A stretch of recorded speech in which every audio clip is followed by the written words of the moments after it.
अस्सलाम वालेकुम। औरत और बीवी के हवाले से चंद मुफीद बातें।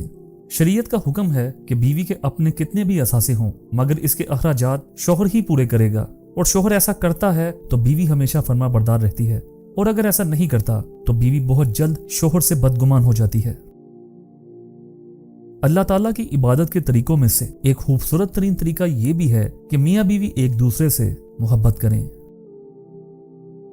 अपनी बीवी के खिलाफ किसी को बात करने का मौका न दो, क्योंकि एक बावकार शख्स अपनी बीवी के वकार और इज्जत नफ्स का खुद ख्याल रखता है। शोहर को चाहिए बीवी की तारीफ से ज्यादा इसका एहसास करे, और एक बीवी के लिए ये एहसास किसी नेमत से कम नहीं होता कि कोई मेरी फिक्र करने वाला है। रसूलुल्लाह सल्लल्लाहु अलैहि वसल्लम ने फरमाया, मुसलमान मर्द के पास इस्लाम के बाद सबसे कीमती चीज इसकी बीवी है। औरत से मर्द का नसीब कैसे खुलता है? हजरत अनस रजी अल्लाह ताला अन्हो ने हुजूर अक़दस से इल्म का फरमान नकल करते हैं। आपने फरमाया, जिस शख्स को अल्लाह ताला ने एक नेक औरत की तौफीक अता फरमा दी तो बेशक अल्लाह ने इसके निस्फ ईमान मुकम्मल होने में मदद फरमा दी, और बाकी निस्फ में इसको अल्लाह से डरते रहना चाहिए।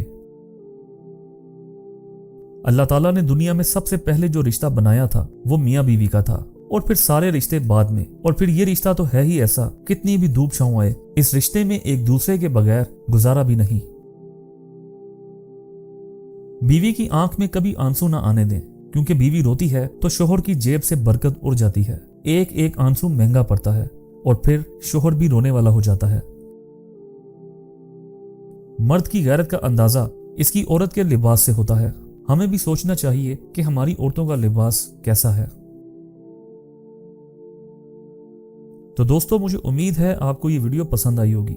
अगर आपको ये वीडियो पसंद आई तो बराह करम मेरे चैनल को सब्सक्राइब करें और वीडियो को लाइक करें। हमें आपकी तायद और हमायत की बहुत ज्यादा जरूरत है ताकि हम और बेहतरीन कंटेंट पेश कर सकें। हमारे साथ रहने के लिए शुक्रिया। अगली वीडियो में मिलते हैं। खुदा हाफिज।